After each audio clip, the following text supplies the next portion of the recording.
കർത്താവായ യേശുക്രിസ്തുവിന്റെ ധന്യ തിരുനാമം വാഴ്ത്തപ്പെടുമാറാകട്ടെ. ഈ ശബ്ദസീമയ്ക്കുള്ളിൽ ഞങ്ങൾ ശ്രദ്ധിച്ചുകൊണ്ടിരിക്കുന്ന തെന്മലയിലുള്ള എന്റെ നാട്ടിലുള്ള മാതാപിതാക്കൾ, സഹോദരങ്ങൾക്ക് വേഗം വരുന്ന യേശുക്രിസ്തുവിന്റെ നിസ്തുലമായ നാമത്തിൽ ഞങ്ങളുടെ സ്നേഹോപതനവും അറിയുകയും പ്രഭാതത്തിൽ നമ്മുടെയൊക്കെ ഭവനത്തിൽ വലിച്ചെറിയപ്പെടുന്ന പത്രങ്ങൾ എത്ര തന്നെ മറിച്ചും തിരിച്ചും വായിച്ചു കഴിഞ്ഞാൽ ചോരത്തിലൂടെ മണമല്ലാതെ മറ്റൊരു വാർത്ത അതിനകത്ത് കാണുവാൻ കഴിയുകയില്ല. പത്രത്താളുകൾ മറിച്ചു നോക്കിയാൽ പീഡനത്തിൻ്റെതായിരിക്കുന്ന വാർത്തകളാണ്, അനവധി പീഡന വാർത്തകളാണ് ഓരോ ദിവസവും നമുക്ക് കാണുവാൻ കഴിയുക. അധികാരത്തിന് വേണ്ടി ഉടപെട്ട് മറിക്കുന്ന രാഷ്ട്രീയ നേതാക്കളുമായി, അതുപോലെ തന്നെ വൈറലാകുവാൻ എന്ത് കോപ്രായവും കാട്ടിക്കൂട്ടുന്ന സോഷ്യൽ മീഡിയ താരങ്ങളെ കൊണ്ട് നിറഞ്ഞിരിക്കുന്ന ഒരു ലോകത്തിലാണ് നമ്മൾ ആയിരിക്കുന്നത്. നമ്മുടെ പ്രബുദ്ധ കേരളത്തിൽ മദ്യം വളരെ വില്ലനായി പ്രവർത്തിച്ചു കൊണ്ടിരിക്കുന്ന ഒരു കാലയളവാണ്. അതിന്റെ പുറകിൽ അനവധി കൊലപാതകങ്ങളും അതുപോലെ തന്നെ സാമൂഹിക വിരുദ്ധ പ്രവർത്തനങ്ങളും ഓരോ ദിവസവും വർദ്ധിച്ചു വന്നുകൊണ്ടിരിക്കുന്നത് നമുക്കെല്ലാവർക്കും ആർക്കും അത് നിയന്ത്രിക്കുവാൻ കഴിയാത്ത ഒരു കാലഘട്ടത്തിലൂടെയാണ് കേരളത്തിലായിരിക്കുന്ന കേരള ജനം, അതുപോലെ തന്നെ ലോകത്തിന്റെ അങ്ങോളം ഇങ്ങോളമായിരിക്കുന്ന സകല പ്രിയപ്പെട്ടവരും കടന്നുപോയിക്കൊണ്ടിരിക്കുന്നത് വല്ലാത്ത ഒരു കാലഘട്ടത്തിലൂടെയാണ്. രാജ്യങ്ങളെ പിടിച്ചടക്കുവാൻ എന്തും ചെയ്യുവാൻ കൊതിക്കുന്ന യുദ്ധത്തിൻ്റെതായിരിക്കുന്ന ഭീകരതകളാണ് ഓരോ ദിവസവും നാം സോഷ്യൽ മീഡിയകൾ ഓൺ ചെയ്ത് കഴിഞ്ഞാൽ കേൾക്കുന്നത്. ആർക്കും അത് നിയന്ത്രിക്കുവാൻ കഴിയാത്ത ഒരു കാലഘട്ടത്തിലൂടെയാണ് നാം ഓരോരുത്തരും കടന്നുപോയിക്കൊണ്ടിരിക്കുന്നത് എന്നുള്ളതിന് യാതൊരു വിധമായി സംശയമില്ല. എന്നെ കേൾക്കുന്ന പ്രിയ സഹോദരങ്ങളെ, കഴിഞ്ഞ ദിവസങ്ങളിലുള്ള പത്രങ്ങളിലും അതുപോലെ തന്നെ ദൃശ്യമാധ്യമങ്ങളിലും സോഷ്യൽ മീഡിയകളിലും ഒക്കെ നമ്മൾ കണ്ടതായ ഒരു വാർത്ത ഇതാണ്: സമയത്തിന് ചായ കിട്ടിയില്ല എന്ന് പറഞ്ഞ അമ്മാവി അമ്മ മരുമകളെ തല്ലിക്കൊന്ന ഒരു കൊച്ചു കേരളത്തിലാണ് നമ്മളായിരിക്കുന്നത്. പ്രബുദ്ധ കേരളം അത്തരത്തിൽ അകമ്പതിച്ചു പോയി എന്നുള്ളതിന് യാതൊരു വിധമായ മാറ്റവുമില്ല. വിദ്യാഭ്യാസത്തിനായിരിക്കുന്ന നേതൃത്വം പറയുന്ന നാമോരുത്തരും ഇന്ന് ചായയുടെ താമസിച്ചു പോയെന്നുള്ള പേരിൽ അമ്മാവിയമ്മ മരുമകളെ കൊല്ലുന്ന തരത്തിലുള്ളതായിരിക്കുന്ന അവസ്ഥയിലൂടെയാണ് ഓരോ ദിവസവും കടന്നു പോകുന്നത്. അത് ഭാര്യയായിക്കൊള്ളട്ടെ, ഭർത്താവായിക്കൊള്ളട്ടെ, മക്കളായിക്കൊള്ളട്ടെ, ഭവനത്തിന്റെ ഉള്ളറകളിൽ വളരെ ഭീതിയോടെയല്ലേ ഓരോ ദിവസവും നാം കഴിഞ്ഞു പോകുന്നത്. നമ്മുടെ കുടുംബജീവിതങ്ങളിലും എന്ത് പവിത്രതയാണ് നടക്കുന്നത്. കുടുംബജീവിതങ്ങളിലൂടെ ചിതലമായിക്കൊണ്ടിരിക്കുന്നു. ഭർത്താവിനെ ഭാര്യയ്ക്ക് കൊല്ലുവാൻ യാതൊരു വിധമായ മടിയുമില്ലാത്തതായ ഒരു അന്തരീക്ഷം. ഭാര്യയ്ക്ക് ഭർത്താവിനെ കൊല്ലുവാൻ യാതൊരു വിധമായ മടിയുമില്ല. അതുപോലെ ജനിപ്പിച്ചു വളർത്തിയ മക്കളെ പിച്ചിച്ചീക്കുന്നതിന് യാതൊരു വിധമായ മടിയുമില്ലാത്ത അപ്പന്മാരും മക്കളെ മറ്റു വിധത്തിലുള്ളതായിരിക്കുന്ന സാമൂഹികമായിരിക്കുന്ന പ്രവർത്തനങ്ങൾക്ക് വിൽക്കുന്ന മാതാപിതാക്കളെയും ആണ് സമൂഹത്തിൽ കാണുവാൻ നമുക്ക് കഴിയുന്നത്. അതുപോലെ പച്ചമാംസം കടിച്ചു നിൽക്കുന്ന ചെന്നായ്ക്കളെ പോലുള്ളതായിരിക്കുന്ന ബന്ധങ്ങളെയാണ് നമ്മുടെ കൊച്ചു കേരളത്തിൽ നമുക്ക് കാണുവാൻ കഴിയുന്നത്. കഴിഞ്ഞ ദിവസം നമ്മളെല്ലാവരും കണ്ട് കേട്ടതാണ് ഗുണ്ടാ സംഘങ്ങളുടെ വിളയാട്ടം എന്ന് പറയുന്നത്. പോലീസ് സ്റ്റേഷനിൽ ചെന്ന് ഒപ്പിട്ട് കഴിഞ്ഞ് മടങ്ങി വരുന്ന യാത്രയില് ചില സംഘങ്ങൾ ചേർന്ന് ഒരു പ്രിയപ്പെട്ടവനെ കുത്തിമലർത്തി കൊന്ന ചരിത്രം, ഒരു സംഭവം ഇന്ന് സോഷ്യൽ മീഡിയകളിലും പത്രങ്ങളിലും അത് വൈറലായിക്കൊണ്ടിരിക്കുന്ന ഒരു സംഭവമാണ്. ആ മരിച്ച വ്യക്തിയും കുറഞ്ഞ പുള്ളിയല്ല. അപ്പോ ഈ ദൈവത്തിന്റെ സ്വന്തം നാട് അഭിമാനിക്കപ്പെടുന്ന ഈ കേരളത്തിൽ അത്തരത്തിലുള്ളതായിരിക്കുന്ന തിന്മകളുടെ സാമൂഹിക വിരുദ്ധ പ്രവർത്തനങ്ങളുടേതായിരിക്കുന്ന അനുഭവങ്ങളിലൂടെയാണ് കടന്നുപോകുന്നത്. നമ്മുടെ രാജ്യത്തിന്റെ നിയമമുണ്ട്, നിയമത്തിന്റെ സംവിധാനങ്ങളുണ്ട്, പോലീസിന്റെ ശിക്ഷാ നടപടികളുണ്ട്. അതിനെ ആർക്കും തന്നെ നിയന്ത്രിക്കുവാൻ കഴിയാത്ത ഒരു കാലഘട്ടത്തിലൂടെയാണ് കടന്നുപോയിക്കൊണ്ടിരിക്കുന്നത്. നമ്മുടെ കൊച്ചു കേരളത്തിൽ ഇന്ന് വലിയ വില്ലനായി ഏത് കാര്യത്തെയും ഏത് അനീതിയും പ്രവർത്തിക്കുവാനും എന്തും പ്രവർത്തിക്കുവാൻ മനുഷ്യന് കരുത്ത് നൽകിക്കൊണ്ടിരിക്കുന്ന മദ്യമെന്ന് പറയുന്നത് വളരെ വില്ലനായി നമ്മുടെയൊക്കെ തലമുറകളെ പോലും വല്ലാത്ത തരത്തിൽ വിഴുങ്ങിക്കൊണ്ടിരിക്കുന്ന ഒരു സാമൂഹിക പിശാചായി മാറിക്കൊണ്ടിരിക്കുകയാണ് മദ്യം.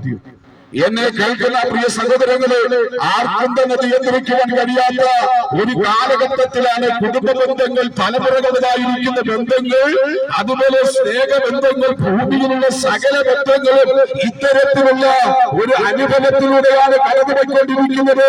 എന്നെ കേൾക്കുന്ന പ്രിയ സഹോദരങ്ങളെ, മനുഷ്യനെ ഇത്തരത്തിൽ അവനെ പിശാചായി കടിച്ചു കീറുന്ന ചെന്നായി അവനെ മാറ്റിക്കൊണ്ടിരിക്കുന്നത് അവന്റെ ഉള്ളിൽ കുടികൊള്ളുന്നതായ പാപമാണ്. പാപത്തെ നീക്കുവാൻ കഴിയുന്ന ഒരു നിയമ സംവിധാനങ്ങളും ലോകത്തിലില്ല. ലോകത്തിലുണ്ടെങ്കിൽ ഒരൊറ്റ നിയമ സംവിധാനമേ ഉള്ളൂ. ഇന്നോ ഈ തെന്മലയുടെ പ്രദേശത്ത് ഞങ്ങൾക്ക് ഉയർത്തിപ്പിടിക്കുവാനുള്ള മനുഷ്യന്റെ രക്ഷയ്ക്ക് അവന്റെ പാപത്തിൽ നിന്ന് അവന് മോചനം കൊടുക്കുവാൻ ലോകത്തിൽ ഇറങ്ങി വന്ന ഒരൊറ്റ ദൈവത്തിന്റെ സുവിശേഷമേ ഉള്ളൂ. അതാണ് ഇന്ന് ഞങ്ങൾ പ്രസംഗിക്കപ്പെടുന്ന നസറയനായ യേശു ക്രിസ്തുവിന്റെ സത്യസുവിശേഷം. ഇതൊക്കെ കേൾക്കുമ്പോൾ ചിലപ്പോൾ നമുക്ക് മറ്റു വിധത്തിലുള്ളതായിരിക്കുന്ന ചിന്തകൾ നമ്മുടെ ബുദ്ധിമണ്ഡലങ്ങളിൽ വരാം. കാരണം എന്തെന്ന് കേട്ട് കഴിഞ്ഞാൽ ലോകം ഇന്ന് മതത്തിന്റെ പുറകിലാണ്. മതമെന്ന് പറഞ്ഞു, മതപരിവർത്തനമെന്ന് പറഞ്ഞു പലപ്പോഴും ഇതിനെതിരെ അക്രമങ്ങൾ അഴിച്ചുവിടുന്ന അനുഭവങ്ങൾ നമ്മുടെ കൊച്ചു കേരളത്തിലുണ്ട്. പക്ഷേ എത്ര തന്നെ അക്രമങ്ങൾ അഴിച്ചുവിട്ടാലും ഞങ്ങൾക്കിത് പ്രസംഗിക്കാതിരിക്കാൻ കഴിയത്തില്ല. കാരണം എന്തെന്ന് കേട്ട് മനുഷ്യനെ പാപത്തിൽ നിന്ന് മനുഷ്യനെ രൂപാന്തരം വരുത്തുവാൻ കഴിയുന്ന ഒരൊറ്റ നാമമേ ഈ ഭൂമണ്ഡലത്തിലുള്ളതാണ് നസറയനായ യേശു ക്രിസ്തുവിന്റെ നാമം. അതുകൊണ്ട് തിരുവെടുത്ത് നൂറ്റാണ്ടുകൾക്ക് മുമ്പ് ആവർത്തിച്ച് രേഖപ്പെടുത്തി ലോകത്തോടും ലോക ജനതയോടും ആവർത്തിച്ച് രേഖപ്പെടുത്തിയത് മറ്റൊരുത്തരിലും രക്ഷയില്ല. നാം രക്ഷിക്കപ്പെടുവാൻ ആകാശത്തിന്റെ കീഴിൽ മനുഷ്യരുടെ ഇടയിൽ നൽകപ്പെട്ട വേറൊരു നാമമില്ല. അത്തരത്തിലൊരു നാമമുണ്ടെങ്കിൽ അത് കർത്താവായ യേശു ക്രിസ്തുവിന്റെ നാമമാണ് ഈ ലോകത്തിലുള്ളത്. എന്നെ കേൾക്കുന്ന പ്രിയ സഹോദരങ്ങളെ, ഉപനിഷത്തുകൾ പരിശോധിച്ചു കഴിഞ്ഞാൽ ഉലകത്തിൽ അനേക വിധത്തിലുള്ളതായ മഹാന്മാരെ നമുക്ക് കാണുവാൻ കഴിയും, കവിമാരെ നമുക്ക് കാണുവാൻ കഴിയും, അതുപോലെ തന്നെ തത്വചിന്തകന്മാരെ നമുക്ക് കാണുവാൻ കഴിയും. ലോകത്തിൽ ശാസ്ത്രജ്ഞരുണ്ട്, രാജാക്കന്മാരുണ്ട്, നേതാക്കന്മാരുണ്ട്. എന്നെ കേൾക്കുന്ന പ്രിയ സഹോദരങ്ങളെ, ഭൂമിയിൽ അനവധി അവതാരങ്ങളുണ്ട്. ഞാനൊരൊറ്റ കാര്യം ഇന്ന് എന്നെ ശ്രദ്ധിക്കുന്ന വാത്സല്യ മിത്രങ്ങളോട്, ഈ ലോകത്തോട് എനിക്കൊരു ചോദ്യമുണ്ട്. കാരണം എന്തെന്നറിയാമോ? നിന്റെ പാപത്തിന് പരിഹാരം വരുത്തുവാൻ ഈ ലോകത്തിൽ ആരാണ് വെളിപ്പെട്ടത്? അത്തരത്തിൽ വെളിപ്പെട്ട ഒരുവനുണ്ടെങ്കിൽ അത് നസറയനായ യേശുവേ.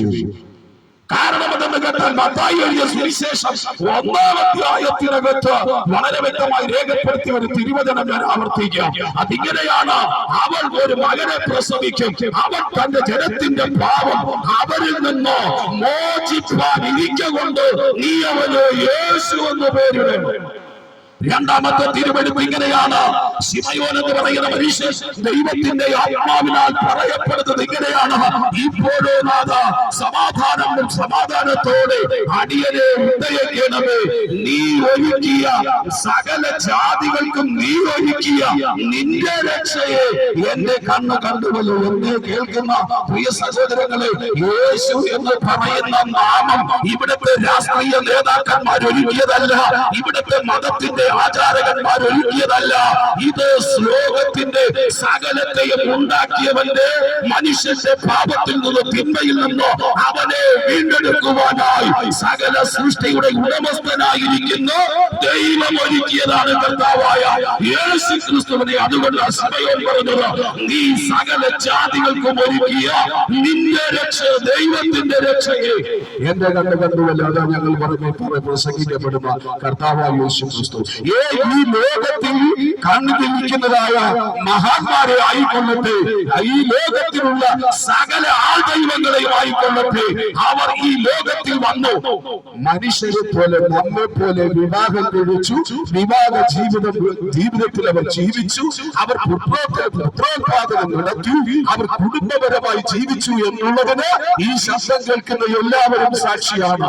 എന്നാൽ യേശു ക്രിസ്തുവിനെ കുറിച്ച് അങ്ങനെയല്ല.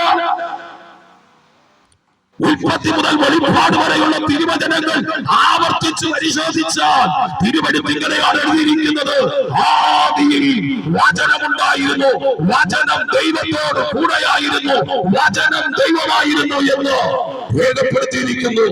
കാലഘട്ടത്തെ AD എന്നും BC എന്നും കാലഘട്ടത്തെ രണ്ടായി തരംതിരിച്ചുകൊണ്ട് BC 4 യേശുക്രിസ്തു ലോകത്തിൽ പൂജാതനായി. മത്തായി അതിനെക്കുറിച്ച് ആവർത്തിച്ചു, അവൻ ഒരു മകനെ പ്രസവിക്കും, അവൻ തന്റെ ജനത്തിന്റെ പാപം അവരിൽ നിന്ന് മോചിപ്പാനിരിക്കൊണ്ട് നീ അവൻ യേശു എന്ന് പേരിടേണം. യേശു എന്ന വാക്കിനർത്ഥം മതമെന്നല്ല, മതത്തിൻ്റെതായിരിക്കുന്ന നേതാവെന്നല്ല. യേശു എന്ന വാക്കിനർത്ഥം രക്ഷകൻ, ഒരൊറ്റ രക്ഷകൻ, അത് നസ്രയനായ യേശു ക്രിസ്തു. എന്നെ കേൾക്കുന്ന പ്രിയ സഹോദരങ്ങളെ, യേശു ക്രിസ്തു 30-ാമത്തെ വയസ്സിൽ യോഹന്നാനാൽ സ്നാനമേറ്റ് കഴിഞ്ഞ ഉടനെ സ്നാനത്തെ കുറിച്ച് പറയുമ്പോൾ ചില മുള്ളികൾക്ക് പറയാൻ പറ്റും, ഞങ്ങളോടൊക്കെ ചോദിച്ചിട്ടുള്ള കാരണം എന്താ, നിങ്ങൾ സ്നാനപ്പെട്ട് ക്രിസ്ത്യാനി ആകുകയല്ലേ? അല്ല പ്രിയ സുഹൃത്തേ, സ്നാനപ്പെട്ട് ക്രിസ്ത്യാനി ആകുകയല്ല, സ്നാനപ്പെട്ട് രക്ഷകനായ യേശു ക്രിസ്തുവിനോട് ചേരുന്ന പരസ്യ പ്രഖ്യാപനമാണ് സ്നാനം. എന്നെ കേൾക്കുന്ന പ്രിയ സഹോദരങ്ങളെ, യേശു പറഞ്ഞത് ഇങ്ങനെയാണ്, മോശയുടെ ന്യായപ്രമാണത്തിലും സങ്കീർത്തന പുസ്തകങ്ങളിലും പ്രവചന പുസ്തകങ്ങളിലും എന്നെ കുറിച്ച് ആവർത്തിച്ച് എഴുതിയിരിക്കുന്നു എന്ന് യേശു ക്രിസ്തു പറയുവാനിടയായി. ആദിയിൽ വചനമായിരുന്നവൻ, അവൻ വചനം ദൈവത്തോട് കൂടെ ഇരുന്നവൻ, വചനം ദൈവമായിരുന്നവൻ. കാലഘട്ടത്തെ AD എന്നും BC എന്നും രണ്ടായി തരംതിരിച്ച് BC 4 യേശു ലോകത്തിൽ പൂജാതനായി. ആ യേശു പറയുകയാണ്, അതായത് മോശയുടെ ന്യായപ്രമാണത്തിലും സങ്കീർത്തന പുസ്തകങ്ങളിലും പ്രവചന പുസ്തകങ്ങളിലും യേശു ക്രിസ്തുവിനെ കുറിച്ച് എഴുതിയിരിക്കുന്നു. ഉൽപ്പത്തി മുതൽ വെളിപ്പാട് വരെയുള്ള തിരുവചന ഭാഗങ്ങൾ ആവർത്തിച്ച് പഠിച്ചാൽ 66 പുസ്തകങ്ങളിൽ തന്റെ ലിപികളാൽ എഴുതപ്പെട്ടിരിക്കുന്ന ആശയമൊന്ന്, മനുഷ്യന്റെ രക്ഷയ്ക്കായുള്ള യേശു ക്രിസ്തുവിന്റെ ജനനം. ആശയം 2, മനുഷ്യനുമായുള്ള ദൈവത്തിന്റെ വീണ്ടെടുപ്പ്. ആശയം 3, നഷ്ടപ്പെട്ടു പോയ നിത്യത യേശു ക്രിസ്തു മുഖാന്തരം മനുഷ്യന് പ്രാപിക്കുവാൻ കഴിയുമെന്നുള്ള 3-ാമത്തെ സന്ദേശം. 4-ാമത്തെ സന്ദേശം, പാപത്തിന് പരിഹാരം വരുത്തുക. അതിവിടത്തെ രാഷ്ട്രീയ നേതാക്കന്മാർക്കോ ഇവിടുത്തെ മതത്തിനോ അത് കഴിയത്തില്ല. തിരുവെഴുത്ത് ആവർത്തിച്ച് രേഖപ്പെടുത്തി, യേശു ക്രിസ്തുവിന്റെ രക്തം സകല പാപവും പോക്കി ശുദ്ധീകരിക്കുന്ന വിശുദ്ധ രക്തം. യേശു ക്രിസ്തുവിന്റെ രക്തത്തിന് മാത്രമേ നിന്റെ പാപത്തിന് മോചനം തരുവാൻ കഴിയത്തുള്ളൂ. അതുകൊണ്ട് സുവിശേഷ ഭാഗങ്ങളിൽ ഇത്തരത്തിലെഴുതി വചനം ജഡമായി കൃപയും സത്യവും നിറഞ്ഞവനായി നമ്മുടെ ഇടയിൽ പാർത്താൻ യേശു ക്രിസ്തു.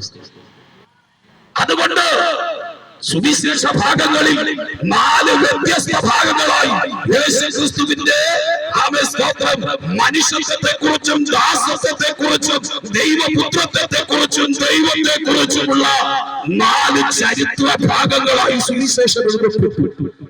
മത്തായി എഴുതി യേശു ക്രിസ്തുവിനെ രാജാവായി പ്രഖ്യാപിച്ചു ദൈവത്തിന്റെ രാജകീയത്വത്തെ കുറിച്ച് എഴുതി. മർക്കോസ് എഴുതി ദാസത്വത്തെ കുറിച്ച് എഴുതി. കാരണം എന്താണെന്ന് അറിയാമോ? എന്നെ കേൾക്കുന്ന പ്രിയ സഹോദരങ്ങളെ, മനുഷ്യന്റെ പാപം നീക്കണമെങ്കിൽ ഒന്ന്, മനുഷ്യന് ദാസനായി തീരണം, അധികാരം വെടിയണം. 3-ാമത്, യേശു ക്രിസ്തുവിന്റെ മനുഷ്യപുത്രത്വത്തെ ലൂക്കോസ് എന്തിനി? താങ്കൾ ഒരു മനുഷ്യനായതുകൊണ്ട് തിരുവെടുത്ത് ആവർത്തിച്ച് രേഖപ്പെടുത്തി, മക്കളും ജഡരക്തങ്ങളോട് കൂടിയവർ ആകയാൽ അവനും അവരെ പോലെ, 4 കാലും 1 കാലുമല്ല, രൂപസാദൃശ്യമില്ല, അവരെ പോലെ. ഈ ശബ്ദം കേൾക്കുന്ന പ്രിയ സഹോദര, നിന്നെ പോലെ യേശു ക്രിസ്തു മനുഷ്യപുത്രമായി ലോകത്തിൽ അവതരിച്ചു. 4-ാമത് ദൈവപുത്രനായിരിക്കുന്ന ക്രിസ്തു യേശുവിനെ കുറിച്ച് പുത്രത്വമെടുത്ത ക്രിസ്തു ഇത്തരത്തിൽ 4 രൂപത്തിൽ എഴുതപ്പെട്ട് വചനം ജഡമായി കൃപയും സത്യവും നിറഞ്ഞവനായി ലോകത്തിൽ പാർത്ത് വചനത്തിൽ എഴുതിയതുപോലെ പ്രവചനങ്ങളിൽ എഴുതിയതുപോലെ അവൻ ഇവിടെ ജീവിച്ചു, പ്രവർത്തിച്ചു, മരിച്ചു, പാപത്തിന് പരിഹാരം വരുത്തി സ്വർഗത്തിലേക്ക് എടുക്കപ്പെട്ട ഓരൊറ്റ ദൈവമുണ്ടെങ്കിൽ അതിന്ന് പകല് ഈ തെന്മലയിലല്ല, ലോകത്തിന്റെ അങ്ങോളവും ഇങ്ങോളവും പ്രസംഗിക്കപ്പെടുന്ന നസ്രയനായ യേശു യേശു ക്രിസ്തു മാത്രമേ ലോകത്തിലുള്ളൂ. അതുകൊണ്ടാണ് തിരുവെടുത്ത് ആവർത്തിച്ച് രേഖപ്പെടുത്തിയത്. നാം എല്ലാവരും പ്രവചനത്തിൽ പ്രഖ്യാപിച്ച് ലോകത്തോട് നാം എല്ലാവരും ആടുകളെ പോലെ തെറ്റിയിരുന്നു. എന്നാൽ യഹോവയായ ദൈവമോ നമ്മുടെ അകത്യം അവന്റെ മേൽ, ആരുടെ മേൽ? യേശു ക്രിസ്തുവിന്റെ മേൽ ചുമത്തി. അതുകൊണ്ട് പുതിയ നിയമത്തിൽ ആവർത്തിച്ച് രേഖപ്പെടുത്തിയത് ഇങ്ങനെയാണ്: അവൻ നമ്മുടെ പാപങ്ങളെ ചുമന്നുകൊണ്ട് ക്രൂശിന്മേൽ കയറ്റി എന്നല്ല, കയറി. അതുകൊണ്ട് ഇന്ന് പകല് തെന്മലയുടെ പ്രദേശത്ത് തല്ലിക്കൊന്ന് വരത്തി തൂക്കിയ ഒരു യേശുവിനെ അല്ല പ്രസംഗിക്കുന്നത്, മറിച്ച് ലോകത്തിന്റെ രക്ഷയാകുന്ന മനുഷ്യവർഗത്തിന്റെ പാപത്തെ ചുമന്നുകൊണ്ട് കാൽവരി ക്രൂശിന്മേൽ കയറി ഊനാടിമേൽ നിന്റെ പാപത്തെ നീക്കി യേശു മരണത്തിന് കീഴ്പ്പെട്ടു. അവൻ ദൈവമായതുകൊണ്ട് ഉയർത്തെഴുന്നേറ്റു. എന്തിന് യേശുവിനെ ക്രൂശിന്മേൽ തൂക്കി? മരത്തിന്മേൽ തൂക്കിയത് എന്താണ്? അതിങ്ങനെ തിരുവെടുത്ത് ഗലാത്യലേഖനം 3-ാം അധ്യായം അതിന്റെ 13-ാം വാക്യം രേഖപ്പെടുത്തുന്നത്, മരത്തിന്മേൽ തൂങ്ങുന്നവരെല്ലാം ശാപിക്കപ്പെട്ടവനെന്ന് എഴുതിയിരിക്കുന്നത് പോലെ അവൻ നമുക്ക് ശാപമായി തീർന്നുവെന്ന് അല്ല പ്രിയപ്പെട്ടവരെ. ന്യായപ്രമാണത്തിന്റെ ശാപത്തിൽ നിന്ന് അവൻ നമ്മെ വിലയ്ക്ക് വാങ്ങിയെന്ന. എന്താ ഈ ന്യായപ്രമാണത്തിന്റെ ശാപം? പാപം ഭൂതലത്തിൽ അടിമപ്പെട്ട കാലഘട്ടത്തിൽ ദൈവം മനുഷ്യനെയും ഭൂമിയെയും സകല പ്രവൃത്തികളെയും ശാപിച്ചതിനാൽ ആ ശാപം യേശു ക്രിസ്തു കാൽവരി ക്രൂശിന്മേൽ മരത്തിന്മേൽ അവൻ വഹിച്ചു. ന്യായപ്രമാണത്തിന്റെ ശാപത്തിൽ നിന്ന് നിന്നെയും എന്നെയും വിലയ്ക്ക് വാങ്ങി, പാപത്തിന്റെ അടിമത്തത്തിൽ നിന്ന് വിലയ്ക്ക് വാങ്ങി ഒരു നിത്യജീവൻ തരുവാൻ അവൻ കഴിവുള്ള ഓരോരോ ദൈവമേ ഈ ഉലകത്തിലുള്ളൂ. അത് ഈ തെന്മലയുടെ പ്രദേശത്ത് ഞങ്ങൾ ഉയർത്തിപ്പിടിക്കുന്ന, ലോകത്തോട് ഞങ്ങൾ സാക്ഷീകരിക്കുന്ന നസ്രയനായ യേശു ക്രിസ്തുവല്ലാതെ അത്തരത്തിലൊരു ആത്മീയമാകട്ടെ, ഒരവതാരമായിക്കൊള്ളട്ടെ ലോകത്തിൽ ഉണ്ടായിട്ടുമില്ല, ഇനിയിട്ട് ഉണ്ടാകാനും പോകുന്നില്ല. അത്തരത്തിലൊരുവൻ ഉണ്ടായിട്ടുണ്ടെങ്കിൽ അഭിമാന ദർശനം എന്റെ പാപത്തിന് പരിഹാരം വരുത്തിയ, ലോകത്തിൽ പാപത്തിന് പരിഹാരം വരുത്തിയ നസ്രയനായ യേശു ക്രിസ്തു. ഞാനൊരു വാക്കുകളെ കൊടുത്തുവാൻ ആഗ്രഹിക്കുന്നു. ഇന്ന് പകൽ ഈ മഹത്തായ രക്ഷയിൽ നീ ആഗ്രഹിക്കുന്നുവെങ്കിൽ നീ സമ്മതിക്കണം, നിന്റെ പാപം സമ്മതിക്കണം. അതെങ്ങനെ സമ്മതിക്കണം? അതിങ്ങനെ, യേശുവേ ഞാനൊരു പാപിയാണെന്ന് സമ്മതിക്കുന്നു, എന്റെ പാപത്തിന് പരിഹാരം വരുത്തുവാൻ അവൻ അങ്ങ് ലോകത്തിൽ വന്നു എന്ന് ഞാൻ വിശ്വസിക്കുന്നു. ഇന്ന് മുതൽ എന്റെ പാപത്തെ അങ്ങയുടെ രക്തം കൊണ്ട് കഴുകി ശുദ്ധീകരിച്ച് അങ്ങയുടെ മകനായി മകളായി ജീവിക്കുവാൻ എനിക്ക് അവസരം തരണം, താല്പര്യത്തിലുണ്ട് എന്ന് പകൽ നീ ഇരിക്കുന്ന ഇടത്തിൽ നിന്നുകൊണ്ട് സമർപ്പിച്ചു കൊണ്ടുവെങ്കിൽ എന്നെ കേൾക്കുന്ന പ്രിയ സഹോദര, ആമേൻ, ഇന്ന് മാനുഷിക വ്യവസ്ഥകൾക്ക് നിന്റെ പാപത്തിന് പരിഹാരം വരുത്തുവാൻ കഴിയത്തില്ല. മതത്തിന് നിന്റെ പാപത്തിന് പരിഹാരം വരുത്തുവാൻ കഴിയത്തില്ല. ഇന്ന് മകൾ വിശ്വാസം മൂലം നിന്റെ പാപത്തിന്റെ പരിഹാരം യേശു ക്രിസ്തുവിന്റെ അടുക്കലുണ്ട്. അതുകൊണ്ട് ഞങ്ങൾ പ്രാർത്ഥിക്കുമ്പോൾ ഞങ്ങളോട് ചേർന്ന് പ്രാർത്ഥിക്കുവാൻ തയ്യാറാകുന്നുവെങ്കിൽ ഏതെങ്കിലും ഒരു സാഹചര്യത്തിലായിരിക്കാം നീ ഈ ജംഗ്ഷനിൽ ഇന്ന് പകൽ ഇറങ്ങിയത്. എന്തെങ്കിലും സാധനങ്ങൾ വായിക്കാനായിരിക്കാം, അല്ലെങ്കിൽ കടകളിൽ വ്യാപാരം ചെയ്യുന്ന പ്രിയ സഹോദരി, മാതാവ്, കുഞ്ഞ്, ഇന്ന് പകൽ നിനക്കായിരിക്കാം. ആ മഹത്തായ രക്ഷ നിങ്ങളുടെ ജീവിതത്തിൽ അവകാശമാക്കിക്കൊള്ളട്ടെ. യേശു ക്രിസ്തുവിന്റെ ദിവ്യ സമാധാനം നിങ്ങളുടെ ജീവിതത്തിൽ ഉണ്ടാകട്ടെ. യേശു ക്രിസ്തുവിന്റെ നിത്യതയുടെ സന്തോഷം നിങ്ങളുടെ ജീവിതത്തിൽ ഉണ്ടാകട്ടെ എന്ന് ആഹ്വാനം ചെയ്തുകൊണ്ട് ഞാൻ എന്റെ വാക്കുകളെ നിർത്തുന്നു. ദൈവം നിങ്ങളെ ധാരാളം അനുഗ്രഹിച്ച് ആശീർവദിക്കുമാറാകട്ടെ. ആമേൻ.